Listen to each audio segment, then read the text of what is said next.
श्रीराम समर्थ. 16 जुलैचे प्रवचन. गुरु आज्ञा पालनाशिवाय दुसरे कर्तव्यच उरले नाही. परमात्म्याकडे जाण्याचे अनेक मार्ग आहेत. आपल्या गुरूंनी जो राजमार्ग दाखविला त्यानेच जावे. मध्येच दुसरा मार्ग घेतला तर पल्ला कधीच गाठायचा नाही. एका वैद्याचे औषध सोडून दुसऱ्याचे घेतले तर पहिल्या वैद्याची जबाबदारी संपली. तरीही मी माझ्या माणसाला सोडित नाही. ही गोष्ट निराळी. ज्या दिवशी मी तुम्हाला अनुग्रह देऊन आपला म्हटले त्या दिवशी सर्व प्रापंचिक आणि पारमार्थिक जबाबदारी गुरुवर सोपवून तुम्ही मोकळे झाला. गुरु आज्ञा पालनाशिवाय तुम्हाला दुसरे कर्तव्यच उरले नाही. पण तुम्हाला असे वाटते कुठे? विष हे आमटीत घातले काय किंवा भाजीत घातले काय, दोन्ही त्याजच. त्याप्रमाणे अभिमान व्यवहारात असला काय किंवा पारमार्थिक साधनात असला काय, दोन्ही त्याजच.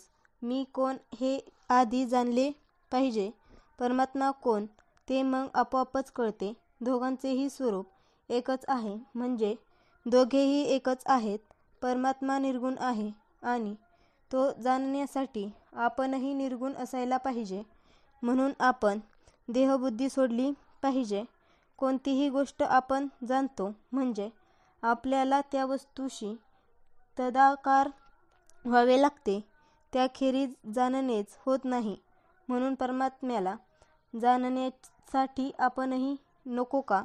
परमात्मा स्वरूप व्हायला यालाच साधू होऊन साधूस ओळखणे किंवा शिवो भूत्वा शिव यजेत असे म्हणतात.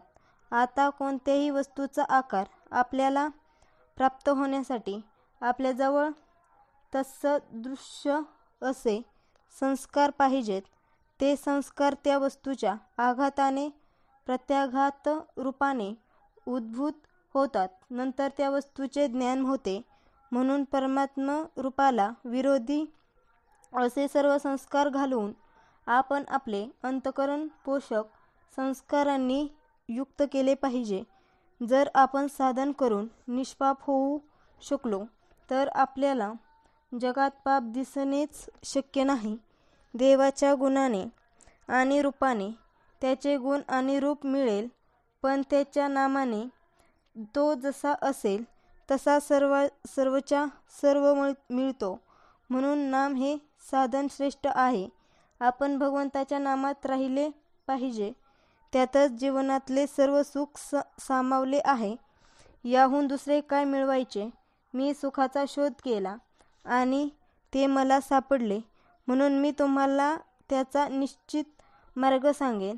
तो मार्ग म्हणजे भगवंताचे अनुसंधान होय. मी अत्यंत समाधानी आहे असे तुम्ही समाधानी राहा.